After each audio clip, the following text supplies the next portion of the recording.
Okay, good evening, everyone, and welcome to another episode of Happy Hour, brought to you by NAP. We are the National Association of Adoptees and Parents, where it is our mission to unify the adoption community and elevate our diverse voices by promoting dialogue, understanding, and healing through education, awareness, and connections.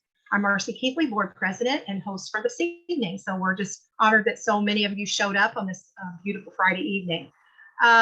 Continue to use the chat bar. Let us know where you're from. Say hello to Laura, our spotlight guest, and let her know where you're from. And before we dig into learning about Laura, Jen, do we have some graphics? Yes, we do. Okay. Just a couple of reminders that this is a public meeting with no guarantee that information or identity is confidential.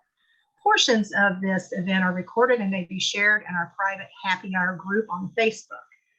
Please remain on mute, raise your hand or screen for the virtual hand to be recognized. You're welcome to post your comments and questions in the chat.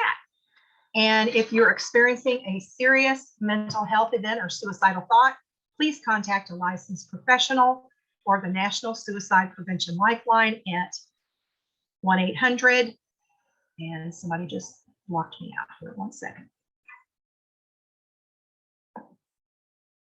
I can't read the rest of it. There we go. 273-8255. Okay.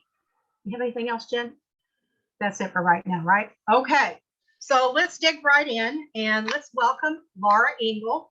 She is the author of You'll Forget This Ever Happened. Welcome, Laura. Thank you. We're so excited to have you here with us this evening on a happy hour episode. And what I'd like to do is just share a little bit about you with our attendees for just a moment. Laura L. Engel, originally from Mississippi, migrated to San Diego more than 50 years ago. She is married with 6 grown children and 10 cherished grandchildren. Her first memoir, You'll Forget This Ever Happened, Secrets, Shame, and Adoption in the 1960s, is a story of a secret Laura had planned to take to her grave. She has had 3 essays from her memoir published in Shaking the Tree anthologies. 2 of those essays were performed live on stage in San Diego. She is now dabbling in playwriting and has had a skit performed on stage, as well as a monologue from her memoir. She serves as president of the San Diego Memoir Writers Association, a member of San Diego Writers, Inc., the San Diego Writers and Editors Guild, and the International Women Writers. So we want to welcome Laura to Happy Hour. Thank you. Thank you so much for having me. We're so excited to have you. Thank you. This has been long awaited. We've had you on the calendar for quite some time. Yeah, I know. And it's just been wonderful getting to know more about your organization. Well, thank you. I wish I would have known about it sooner, and I'm so glad I do now. Yes, I think Julie McHugh was the first author we had from Books Forward, who's an adoptee, and we had her on with Twice a Daughter. I've read it. Yes, I know Julie. And me too. And Books Forward has actually been referring a lot of adoption memoirs this way, so we really appreciate that. So it's just so exciting to have you here. So let's just dig in. For those of you, here's the book, and I think we'll put the link in the chat room. I finished it yesterday. It's a phenomenal book, and it gives all of us a glimpse of what it was like for a teenage mother to surrender a child in the 60s and what that was like. And I think, that was one thing that really got to me. There's so many parts to this book that tore at my heart. So let's just talk about it. Let's start out. Let's tell everybody about your book and who you hope will be reading this and what they can take from it. Okay, I'd love to. Originally, I never dreamed I would write this book. I could not even talk about my experience. It was a deep, dark secret in my life. It was something that I was ashamed of. I was filled with grief. I never knew what happened to my son. I only saw him a couple of times and only held him 3 times. The unwed mother's home was an experience in itself because I was a 17-year-old who'd never been away from home at all, just a little country girl. And the big city of New Orleans, it was like to me that, oh my God, this is like another planet.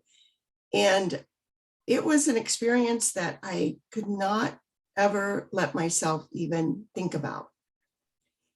A miracle happened in 2016 when my son found me through ancestry.com DNA. And it was probably the happiest day of my life ever. It was a wonderful thing for both of us. We immediately bonded, and he flew out to see me within 4 days. During all this time, I never dreamed I would write this story, but I did begin to talk about it. And the more I talked about it, the more relief I found and the more compassion I found from others that I had denied myself all that time. Because in my mind, it was still 1967 and I was still the girl that had done something that was so wrong and so bad. And I don't know what I was thinking, because it was not 1967 and people have changed. And, everything's not perfect, but it's a lot different than it was then and a lot better than it was then. There were no open adoptions that I knew of. And there was no sources of help for a young teenage girl who had never even had a job that was about to have a baby. So to write this book was one of the most cathartic things I've ever done in my life. And at the same time, even when I was first writing about it, I never dreamed it would be a book and that I would be talking about it to people I, had never met from all over the country.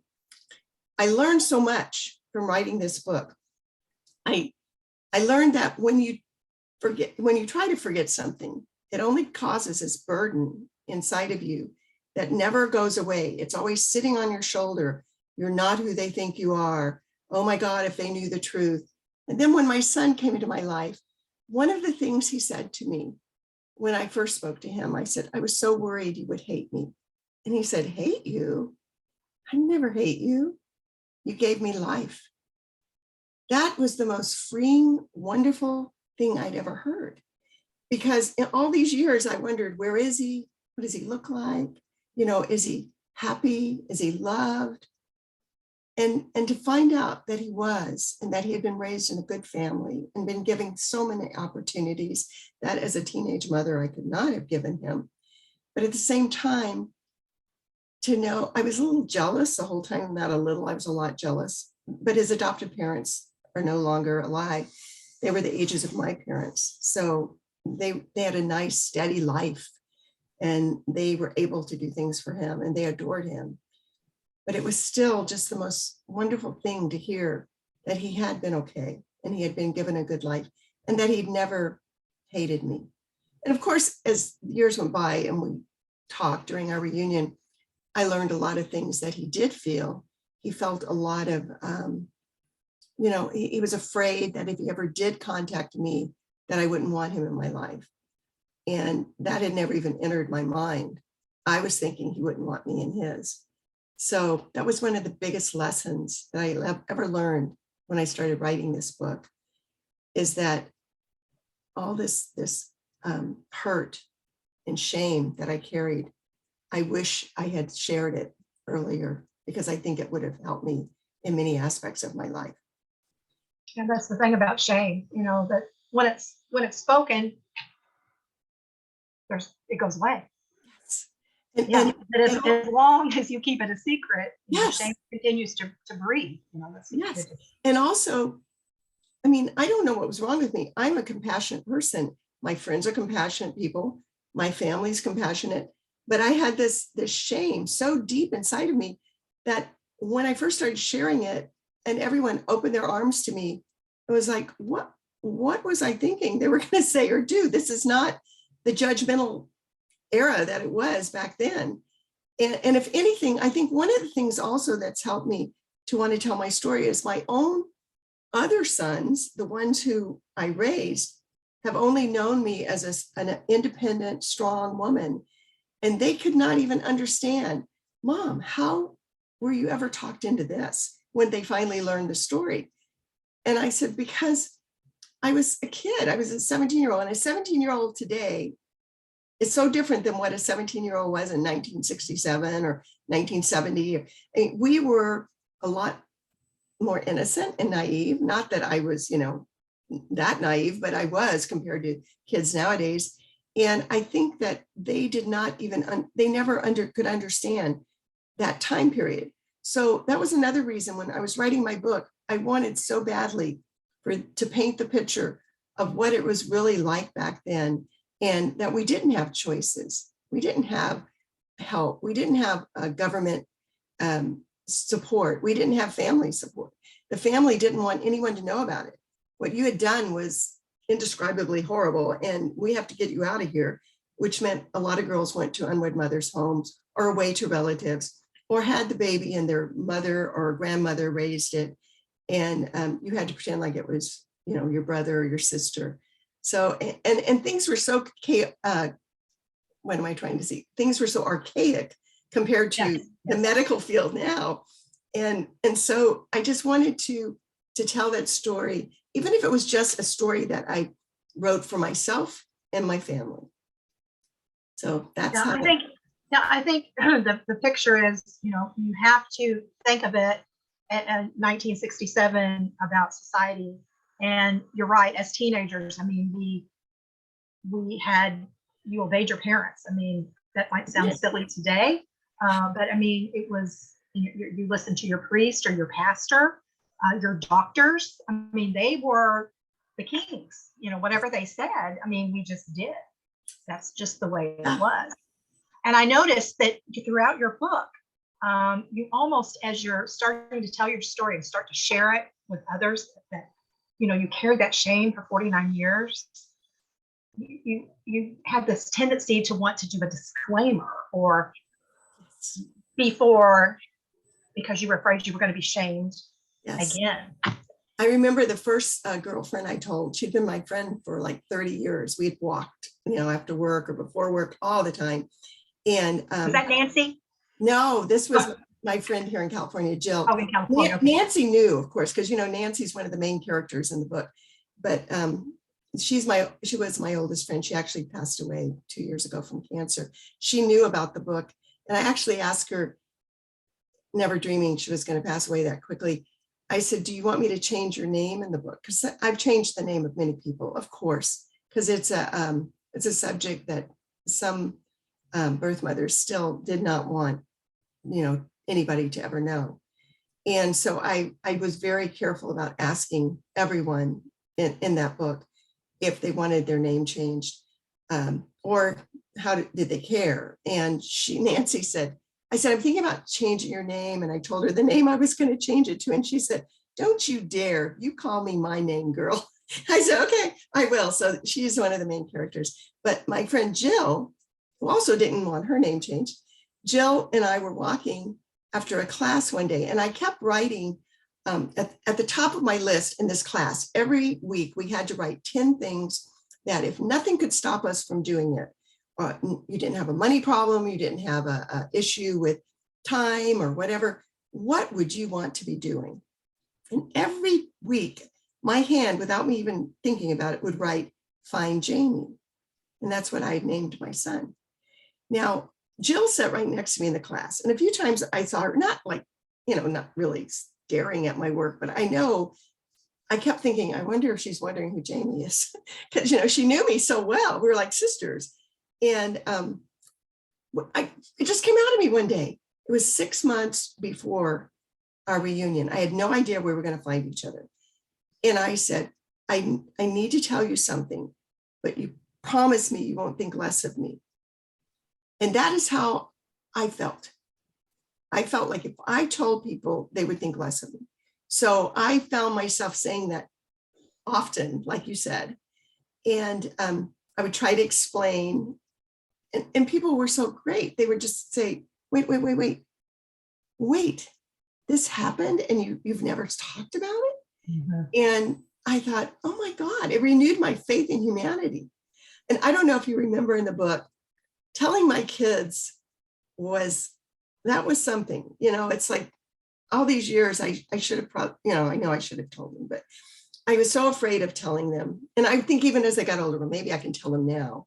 But then part of me would think, why rock the boat?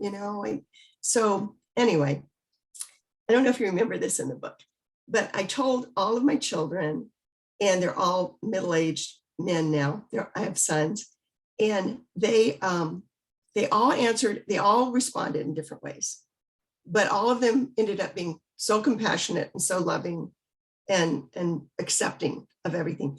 But my oldest son, who's always called and said, "Hey, Mom, it's your oldest, call me." That's his way of, I'm your oldest, I'm your oldest, he always talked about being the oldest. So when I first told him, he goes, wait, Mom, are you telling me about one of the books you're reading or some movie? I said, I'm telling you about me. You didn't listen to me. I'm telling you about me, because this is on the phone. He lives in Kansas. And he was like, well, this is yours. This happened to you? And I said, yes. And I was crying because it was so fresh. It had just happened, the reunion. And he goes, oh my God. So you're telling me I'm not the oldest? And it broke the sadness and the intensity of the moment. And I started laughing. I go, Dustin, is that what you're getting out of this conversation? So, it was just, it was an amazing time. It was in 2016. And my whole life took another direction again, because all of a sudden I had all of my children in my life. I had 3 more grandchildren, which was a brilliant surprise. I love grandchildren. And I was just overcome with happiness for months. I mean, it was like this thing bubbling inside of me that I went from never talking about it to wanting to tell the world. Mm-hmm. And that's when I learned how many people are affected by adoption. I had no idea, because I never opened myself up to it. And I hear exactly what you're saying, and I resonate with that. I mean, I describe it in my book when I began my search when I was on the internet. I remember just typing the words and getting the terror of hitting enter. It was like, yes, you don't know it's like some creature's going to come out of your computer, something's going to happen and say shame on you, or I don't know, but I just remember that fear. But I also remember the relief and the liberation of being able to finally have a voice and say what happened to me. Exactly. And to find other women who had gone through this experience was just wonderful. I connected with an old alumni group from the maternity home I was at. And when I was writing my story, I could reach out to these women. And I would say, now, I just thought of this in the middle of the night. Tell me, am I just dreaming this, or did this really happen? And 9 times out of 10, my memory served me well. Just the description of the place. And I mean, it was all still there. Everything was there. It was, down deep, but I'd be sleeping at night and I'd wake up and go, oh my God. I would remember the girls' faces. I would remember their names. I would remember things that were said. And I got to the point where I would have to jot things down. In fact, my husband has been so great. He knew about my son because I told him about him before we were married. But he also respected the fact I didn't want anyone to know. So he never had said anything. And when I first told him, I wake him up and I go, oh my God, I just remembered a few of the girls. Oh my God, I can see her now. And I would talk to him. Here he is trying to sleep. And he said, honey, I'm going to get you a pad and a pen. You can write this down. Because, when you wake up in the middle of the night and you think this, I know you want to talk about it, but just write it down. We'll talk about it tomorrow. So that's what we did. But it helped me with the book a lot too, because I wanted the book to be as close as possible to the facts. And I didn't want to embellish things that really didn't happen. I actually held back a few times just out of respect for some people, because I needed to be cognizant of others' feelings. Yeah, there is a particular scene that I would like to talk about and have you elaborate on this with our attendees. And that's how difficult it must have been for some of the mothers who were there. Of course, you had to work. And one of your jobs was you worked in the nursery. Yes. So they were holding other women's girls, young girls, babies and feeding them and changing them while you're carrying your own, knowing that you're going to be losing your child. I mean, how traumatic is that? It's And interesting that you said yeah, that. yeah. So talk a little bit about that.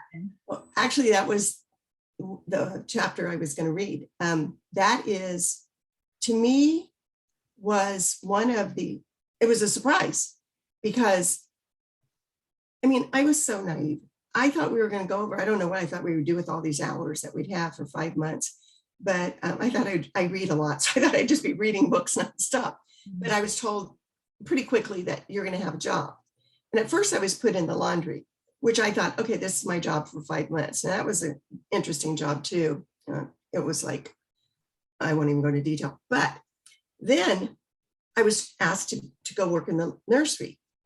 Well, I could, at that time, could barely walk past the nursery and look at those little babies in there. I would look at them, but it was hard. It was really hard. And I was so conditioned to not say, oh no, I can't do that. I always would say, okay, whatever, I'll do it. Yeah, I'll do it. And so I said, yeah, I agreed to it.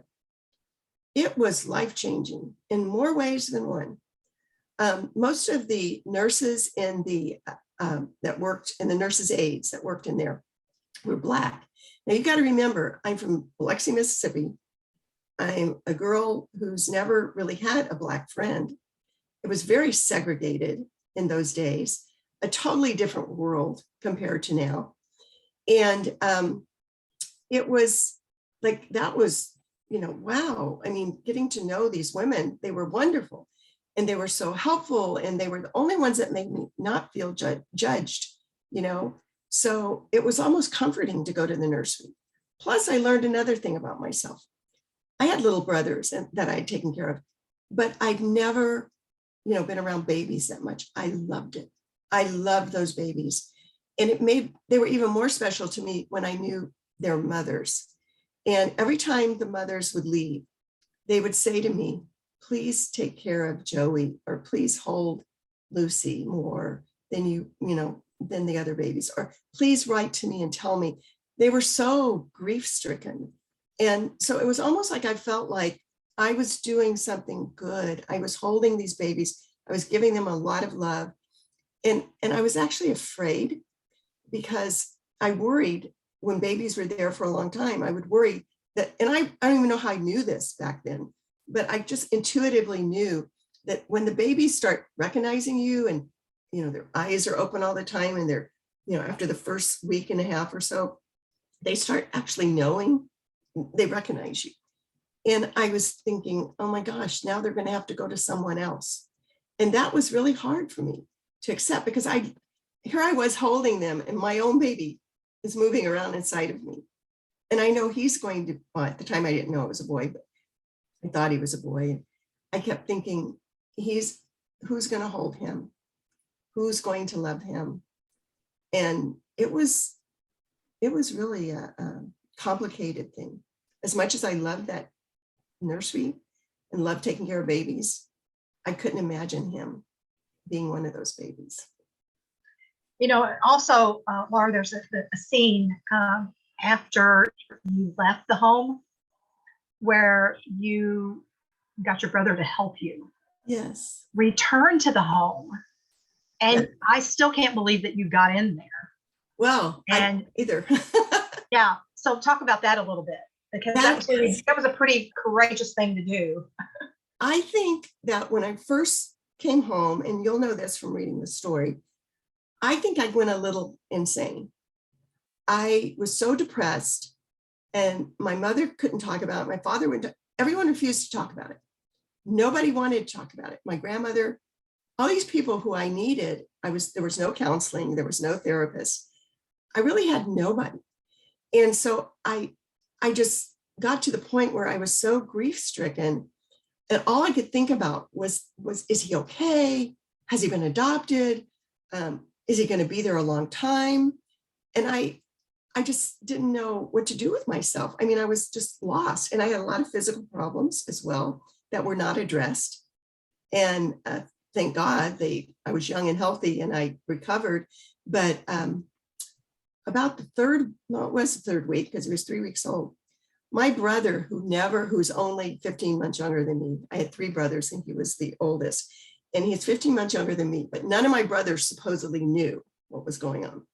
But something inside of me just knew by the way he was treating me, because all of a sudden he was very nice to me compared to how he had been, because you know how siblings are. And I went to him a few times and I said, could you drive me? I didn't have a car. I said, could you drive me to New Orleans, which is like 2 hours away back then from where I lived. And he said, no, no, no. At first he said no. And I begged him and I tried everything. He actually said yes one day. So I couldn't tell my mother that's where I was going, because she would have, put her foot down. No, you're not. And Billy and I disappeared. And I had said we're going to go see friends or something like that. Well, we got over there. He stayed in the car. I said, just wait here. It was a Sunday afternoon. I do remember this. It was a Sunday afternoon. I remember it was cloudy and overcast and hot. And he said to me, okay, I'll just wait here. And he didn't want any part of it either. Well, I went in. I went straight through the lobby. There's no one in the front to stop me. I go straight down the hall. I can still feel that hallway. And I knew where to go. I turned to the left, and left is where you went towards the nursery and the clinic and everything. The rest of the place was the unwed mother's home.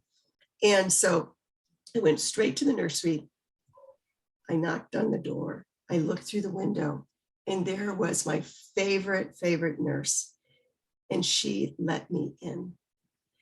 I will never forget that, or I will be thankful to her forever, because that was the last time I saw my son for 49 years. And he was 3 weeks old, and I got to hold him. I have no idea how long I sat there. I don't think it was that long. I held him. I had to put on one of the smocks because we always had to cover up, and it was all everything was sterile. I got to hold him, and I told her I could never thank her enough. And she was just so worried that someone was going to see me in there that she had to finally kind of make me leave. And when I left there, it actually, for something inside of me, did a turn, because I went from being the girl that didn't know if he was okay to the girl that knew he was okay and I had to leave him. And from that moment on, I got stronger. But I think that was closure for me. And even though I never forgot him, as long as I lived, I still knew that he was okay. And that little bit of compassion that she showed me made such a difference in my life. And then you did something very daring before you left. I know. I don't think, I'm not some rebellious teenager, but I mean, I wasn't. I was after that for sure, but I was his birth card. The birth card was something that they taped on the side of the bassinet. And as I walked past, as I was leaving him, I saw that birth card. I took it, I peeled it off, and I stuffed it in my pocket. And I kept that birth card for all those 49 years in a little box, hidden. This is how secretive I was, hidden in my closet. I didn't even share it with my husband. It was my own thing. I would take it out and I would hold it. This is my tangible proof of my son. And it's all I had of my son. And every birthday, I would take it out, as you know from the book. I would take it out at other times and I would just hold it. I would stroke it. I would hold it to my heart and I would cry. And I would allow myself that grief because I needed to say, where are you? Oh my God, you're 20 now. Are you in college? Are you in the military? What kind of young man are you? And this went on for 49 years. So when I first wrote my book, it was the last thing I thought about was, I knew the birth card played a big part in my story, but the publisher asked me if I would send her a high def picture of the birth card. And I said, sure. And I had given it to my son on his first Christmas with me. And I put it in a memory box. And at first I wasn't even gonna give it to him. My husband. Right, right. Yeah. That was your husband's urging. Well, because I said, I want to give him something sentimental, something to show him how much he means to me, but what could I give him sentimental? And my husband said, and he's always a voice of reason for me because I always say no at first to everything. And he said, give him the birth card. And I said, no, I can't give him the birth card. That's my birth card. And he said, Laura, you have him now. You can give him the card. And I thought about it and I thought, Jean is right. I should give it to him. Well, I did give it to him our first Christmas, and that birth card meant the world to him. He kept it proudly displayed in the memory box that I made. And so I had to call him and ask him, because he's was still in Louisiana. And I had to call him and ask him if he would, go get a scanned copy, a high def copy for me, because I only had a photo I had taken of it. So anyway, that's how that became part of the cover. So, yeah, that was a brave little act that you did. And yeah, I could just see you once a year opening that box and holding that and reliving that moment, and kissing that and putting it back. And, that was really hard for you to part with that. So that Jean did a really good thing there by encouraging you to it was good. Give that to your son. Yeah. It was good. Really a special moment for him, I'm sure. Don't you think that sometimes things are so they're so important to us and we don't even realize ourselves how much they mean to us. And that card, when I think adoptees, and I think there's plenty of adoptees here obviously this evening with us that can speak to that. I think there's so many of them that's one of the questions that they ask is, were there any mementos? If there's anything at all, they're looking for baby blankets or letters or any type of thing like that. Now, do you want to talk about that too, about letters? To the home, or the letters to the home, or that my son brought, or yeah. And then the adopted mom, she wrote a letter. It was the adopted mother. Yeah. Yes. What happened was, at the home, we were not allowed to have any cameras or take photos. Of course, it was all secret. Everyone was supposed to change their name. That's the one rebellious thing I did when I checked in, because I was in shock. When I checked in, I assumed I was going to keep the baby. My father informed me that, no, you're not. I thought my mama would raise it. And he said, no, it's not happening. And I understand that now as an old, wise woman. I understand why he said that because of things that happened with my mother. But anyway, what happened was when my son came into my life, the first visit out here was 4 days after we connected on Ancestry. And he, before he left his home, he brought letters from his mother, his adopted mother, that she had sent to the home, letters the home had written to her, all this stuff that I'd never seen. He brought photos of his adopted parents. His adopted mother had passed away 18 years before he met me. So he had not had a mother all those years.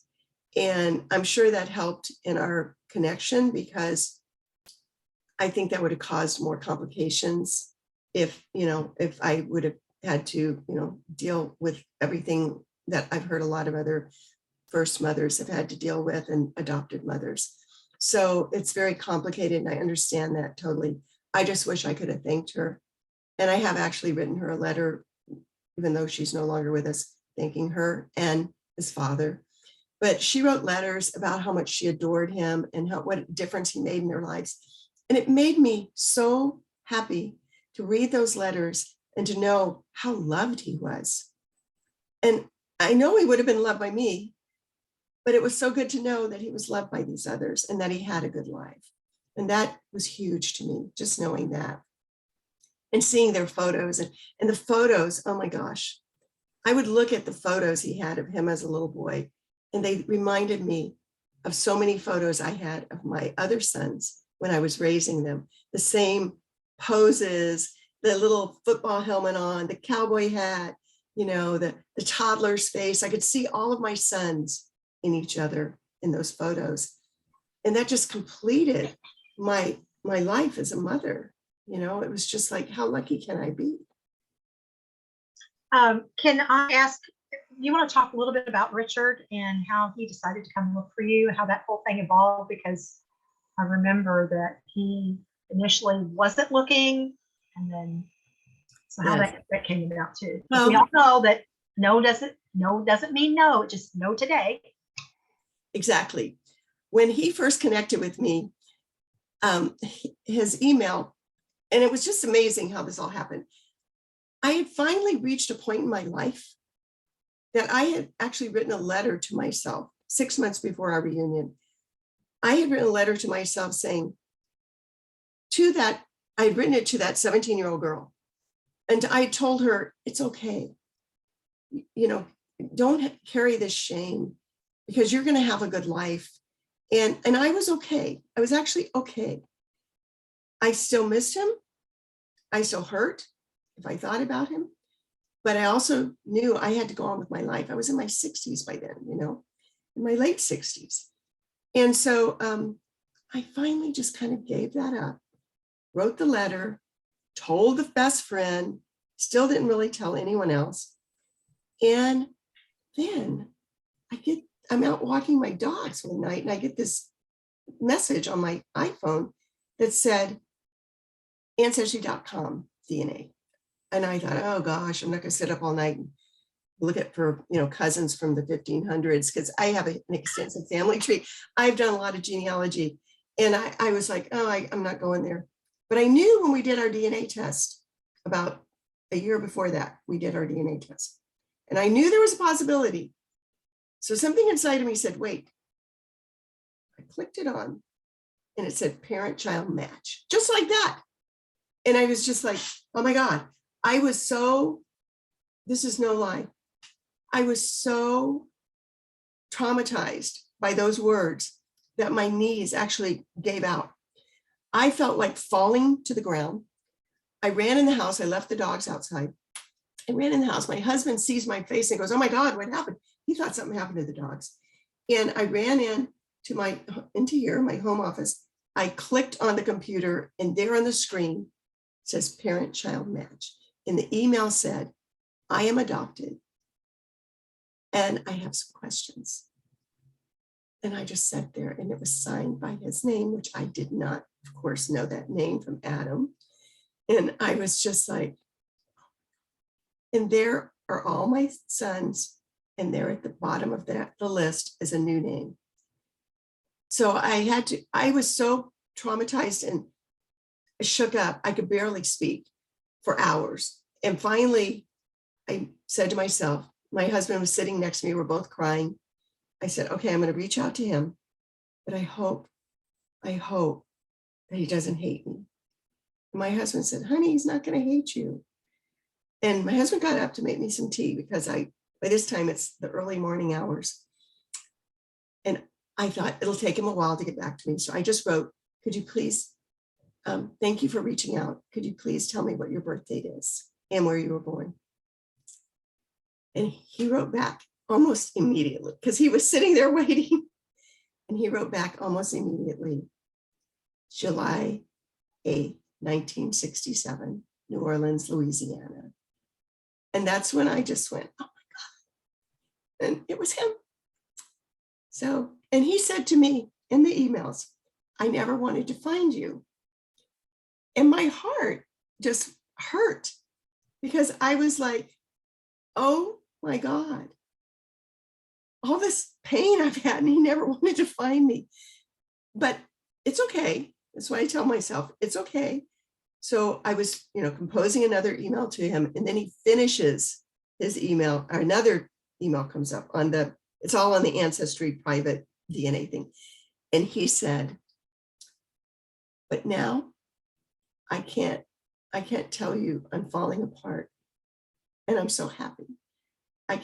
I told my secretary to stop my calls. And I've called my wife because I don't know if I can even get out of here. I mean, he was so overcome with emotions. And I thought, oh, thank God, because I'm overcome too. And so that's how our love story began. And it continued on. And it was an amazing couple of days that stretched out for years. Okay, let's talk a little bit. What are some of the similarities between you and your son that cannot be explained away by the nurture arguments? Well, when we first met, when he first came out here, we just kept staring at each other because all these years I had thought he was going to look just like his father, who was blonde and blue-eyed. For some reason, I didn't even dream he would look like me. And all my fantasies of him finding me was always the blonde-haired guy with the blue eyes. He had that same look and everything that his father had. And when I saw him in person, because I had seen some photos, but the photos didn't even do justice to how much he looked like me in my side of the family. He looked so much like my mother's side of the family. He was a lot like my mom. And he was, right away, we just kept staring at each other at how much we looked alike and how we would talk at the same time and we would say the same kind of things. And then he kept looking at me saying, oh my God, you're Maddie. And I knew one of his daughters was named Maddie. And he said, I mean, she's you. And I said, I've seen her picture. She's such a sweetheart. She was 8 years old at the time.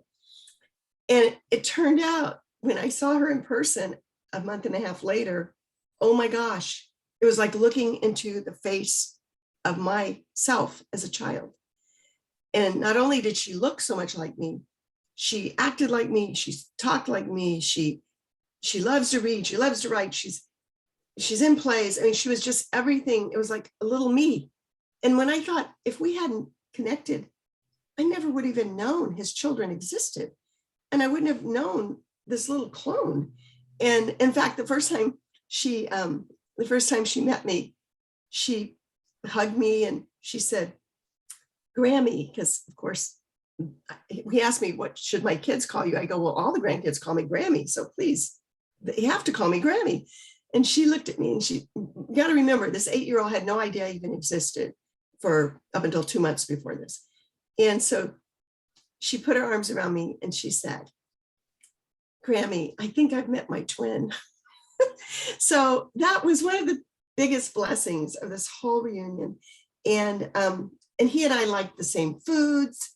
We liked to travel. We liked Europe. We liked we loved history. We both had read the same books.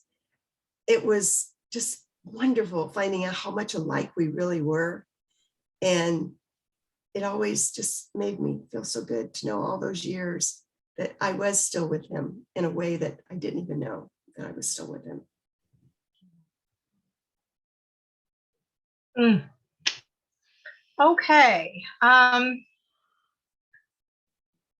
Let's talk about your audience as far as who would like to read this book and what do you hope your readers are going to gain by it? I used to think my readers, when I first started writing it, I thought I was writing it for the women, all the women who were first mothers, all the women who went through the similar experiences. Because the more I talked to other women who had gone through this, the more I realized this book was not just my story. It was all of our stories. And we all have little differences, but basically we all had the same, conditioning that we had done something so shameful and wrong and that we weren't worthy of our children for different reasons. And so that's who I thought my audience was going to be. Well, I created my website a couple of years ago, and I actually had a podcast with Dani Shapiro when she wrote her book, Inheritance. And her podcast is called Family Secrets. And it was only the second season. And she actually reached out to me because of a review I'd written about her book.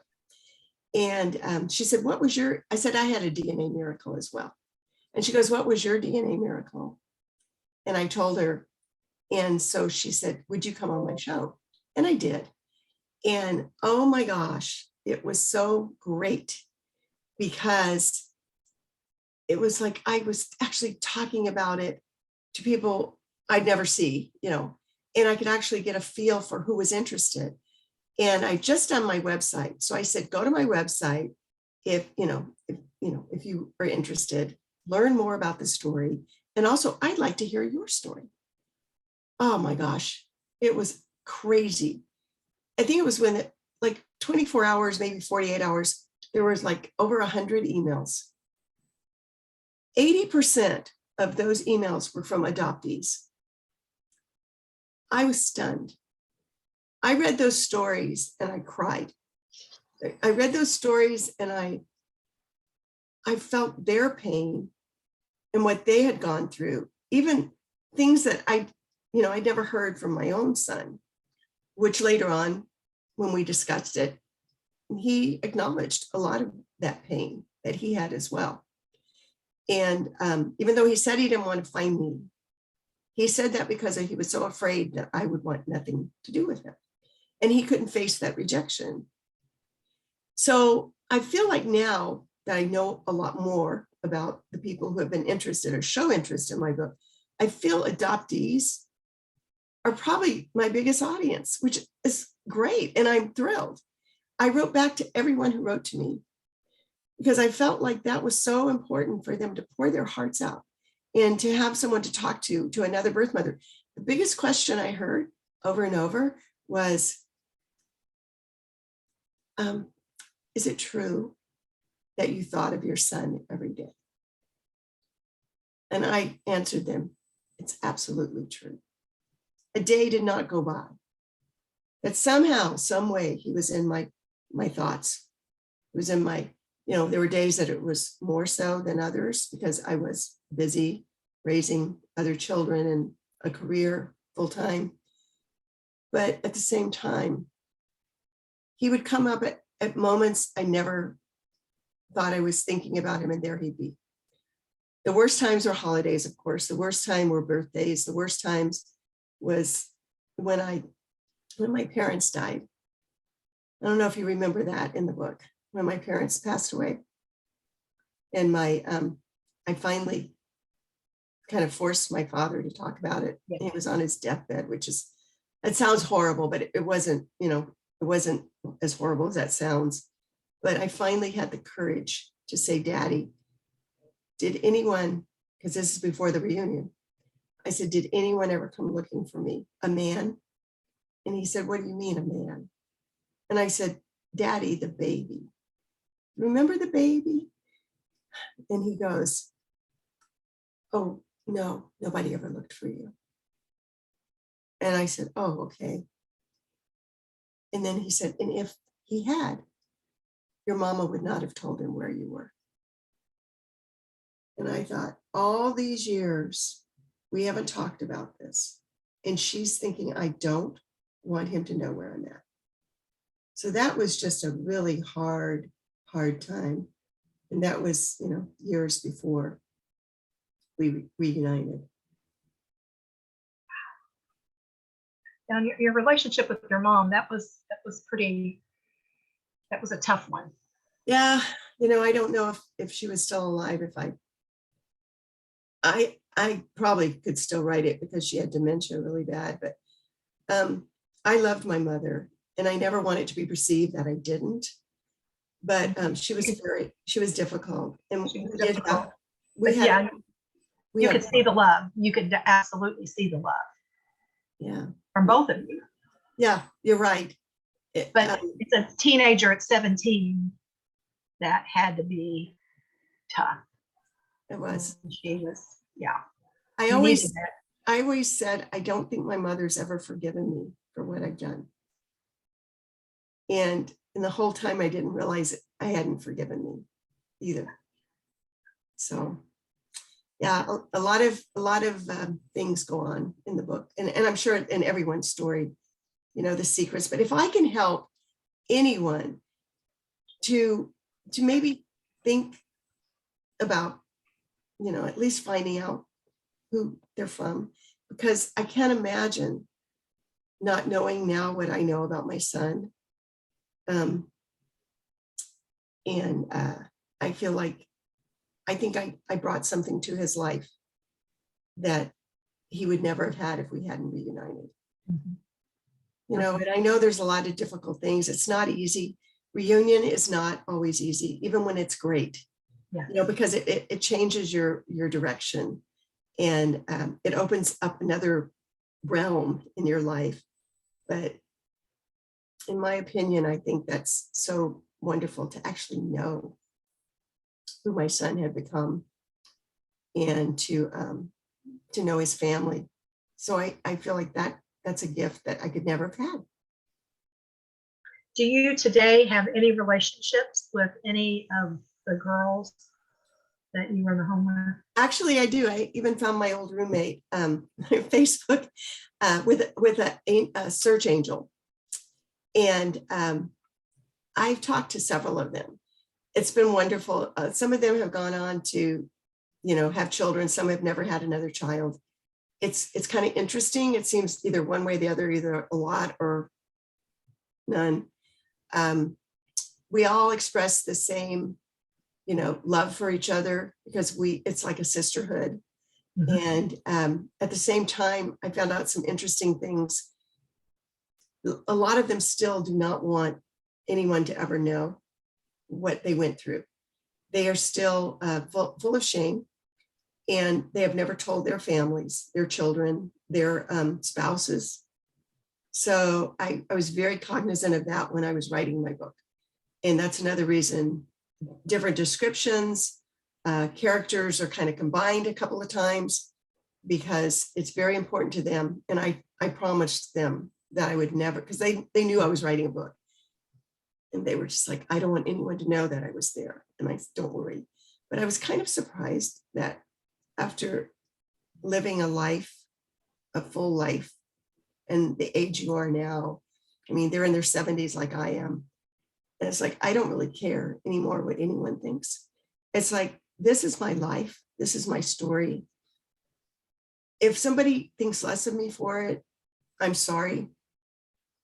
But I know I don't think less of me for it anymore. I know I'm strong.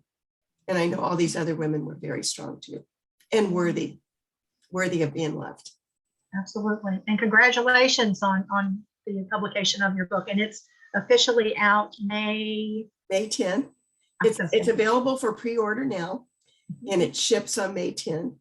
So it's exciting. And will it be available on the Audible version? Actually, that's something that I'm going to do. It'll probably be happening next year, because the first thing, this publisher I'm working with, they do the book in the Kindle, or ebook, I should say.